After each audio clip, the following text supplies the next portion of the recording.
Uganda is an agro-based economy, and for that matter, a lot that happens to weather affects it big time.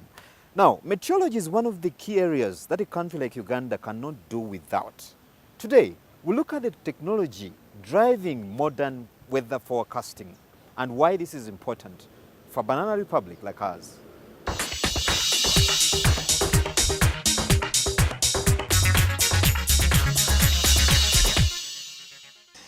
Uganda is an agro-based economy. For much of those sectors areas like services for the bringing more realization money of into the national maximum coffers, impact. majority of the country's population remain employed by this sector. To this end, meteorology or weather forecasting technologies remain critical for a country like Uganda. It's known that it's a very difficult science, and that you cannot predict accurately more than 5 days.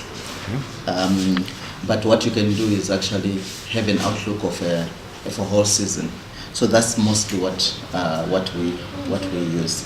So we have historical data, and then we can look at the patterns and see that if we project that sort of using the same historical data, what could be the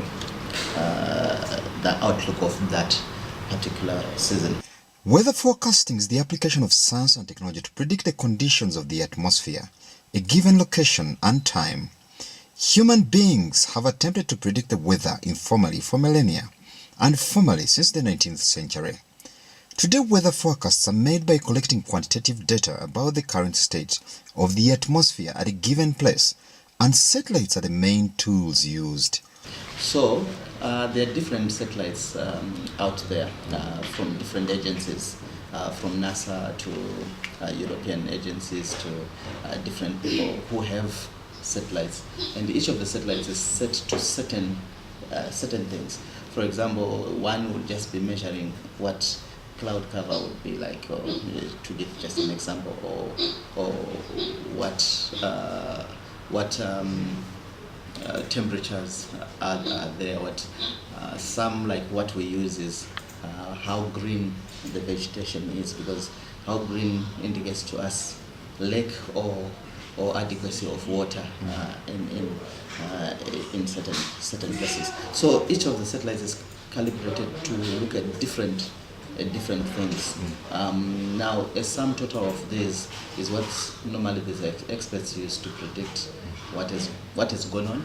Not to predict, but to see what is going on first, and also sometimes to actually predict what's going to happen. All this is done to support modern agriculture as a scientific economic activity as opposed to nature's providence or chance-anchored practice. Normally they will tell you you expect normal to average conditions, or you expect below average conditions, or things like that. That's how normally they would give you as a guide to the farmer. So the farmer then looks at this information and say, okay, if they are thinking it's going to be above normal, tells the farmer whether they should look at maybe drought-resistant cropping or other forms of farming to avoid issues like that.